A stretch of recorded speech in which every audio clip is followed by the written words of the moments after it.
नमस्कार दोस्तों, स्वागत है आपका आज के हमारे वीडियो में। आज की इस वीडियो में हम बात करने वाले हैं सीजीबीएसई नर्सिंग काउंसलिंग 2025 के साथ साथ सर, यदि आप MSc nursing, post BSc nursing या post basic diploma in psychiatric nursing के स्टूडेंट हैं तो आपके लिए जो है सर काउंसलिंग के रिलेटेड नया नोटिस जो है वो जारी कर दिया गया है।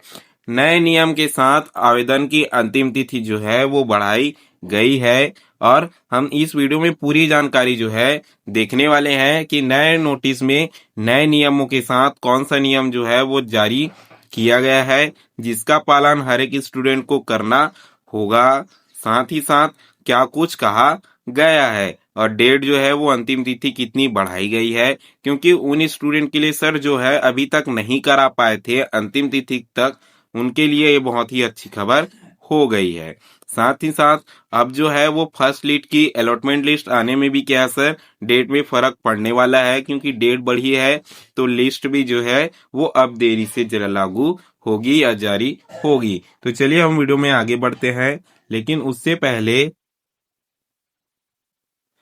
यदि आप हमारे चैनल में पहली बार आए हो तो हमारे चैनल को आपको सब्सक्राइब कर देना है, वीडियो को लाइक कर देना है, बेल आइकन को ऑल पर सेट कर देना है ताकि हर जरूरी नोटिफिकेशन आपको मिलती रहे और आप हर जानकारी से अपडेटेड रहें। नहीं तो आपकी क्या सर काउंसलिंग प्रक्रिया थोड़ी सी भी मिस हो गई तो आप सीधे काउंसलिंग से बाहर हो सकते हैं।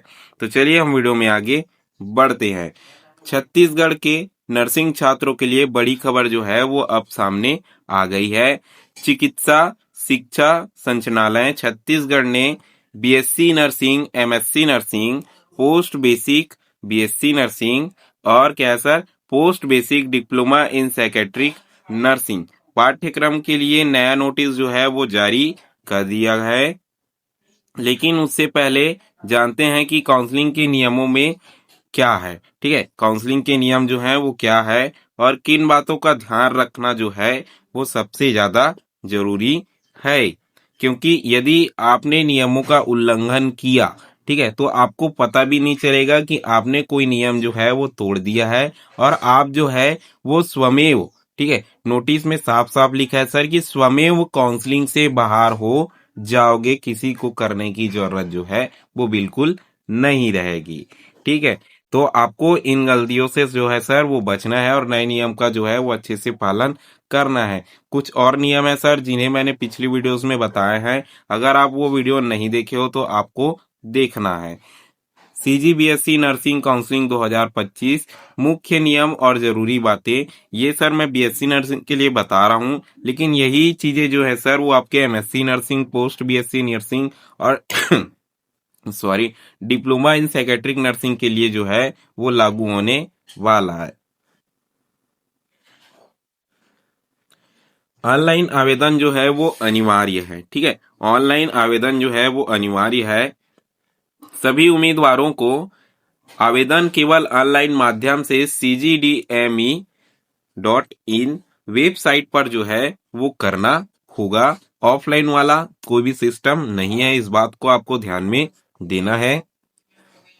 दस्तावेजों का सत्यापन प्रक्रिया, आवेदन के बाद छात्रों को अपने 10वीं 12वीं या फिर डोमिसाइल जो सारे डॉक्यूमेंट्स हैं, ठीक है, और कैटेगरी सर्टिफिकेट का सत्यापन कराना जो है वो अनिवार्य होगा जब डॉक्यूमेंट स्क्रूटनी के लिए बुलाया जाएगा, वेरिफिकेशन के लिए बुलाया जाएगा। मेरिट लिस्ट व लिस्ट अलॉटमेंट, मेरिट लिस्ट योग्यता और अंकों के आधार पर तैयार की जाएगी। मैंने इसका सर एक एक्सपेक्टेड डेट बताया था कि मेरिट लिस्ट और अलॉटमेंट लिस्ट कब आ सकती है, लेकिन अब जो है वो डेट बढ़ा दी गई है तो उसमें जो है वो फर्क पड़ने वाला है, क्योंकि डेट बढ़ेगी तो क्या सर हमारी ये डेट भी आगे जाने वाली है। चॉइस फिलिंग का महत्व, काउंसलिंग में कॉलेज की प्राथमिकता सावधानी से भरें। मैंने पहले भी बताया था सर कि आपको सिर्फ वही कॉलेज चुनना है जिसमें आप किसी भी स्थिति में मतलब एडमिशन ले सकते हो। बहुत सारे स्टूडेंट ने सर गलती करी और गलती करने के बाद पूछ रहे हैं सर कि हमने जो है सर वो इतने इतने कॉलेज ऐड कर दिए हैं लेकिन हमें इसमें एडमिशन नहीं चाहिए, तो यदि इसमें नाम आएगा तो सर हम क्या करेंगे। ठीक है, उनके लिए भी हम वीडियो बनाएंगे पूरी जानकारी के साथ।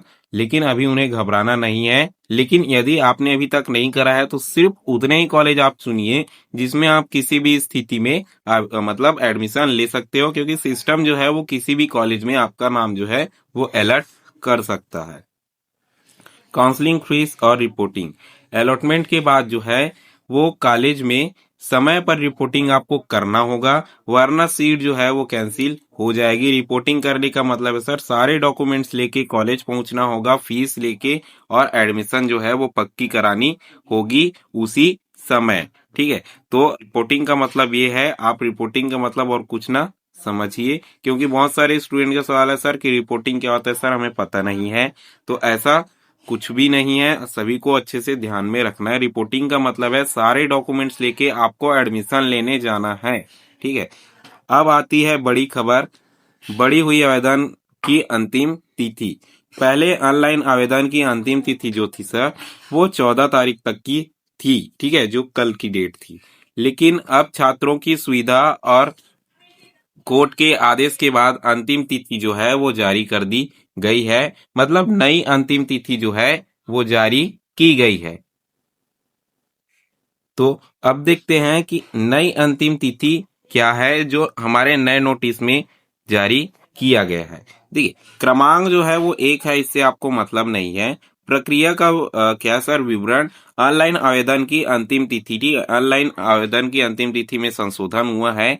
नई तिथि जो हमारी बताई गई है वो 17 अक्टूबर 2025 शाम के 5 बजे तक। ठीक है, शाम के 5 बजे तक। इसका मतलब है सर पहले 14 तारीख थी, उसे 17 तारीख तक का कर दिया गया है।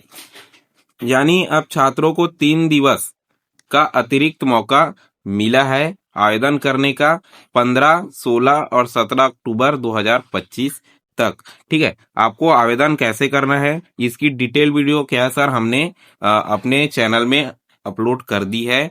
आप क्या सर जाकर देख सकते हैं, प्लेलिस्ट में आपको मिल जाएगा कि आपको ऑनलाइन आवेदन कैसे करना है। और यदि आप क्या सर ऑनलाइन आवेदन खुद नहीं करना चाहते, क्योंकि बहुत सारे स्टूडेंट है सर वो बहुत सारी गलतियां कर रहे हैं, और मैं तो यही कहता हूं सर कि आप जो है वो सिर्फ फीस देने के लिए, ठीक है, आपका काउंसलिंग फीस तो 1,000 जो लगने वाला है वो लगेगा ही।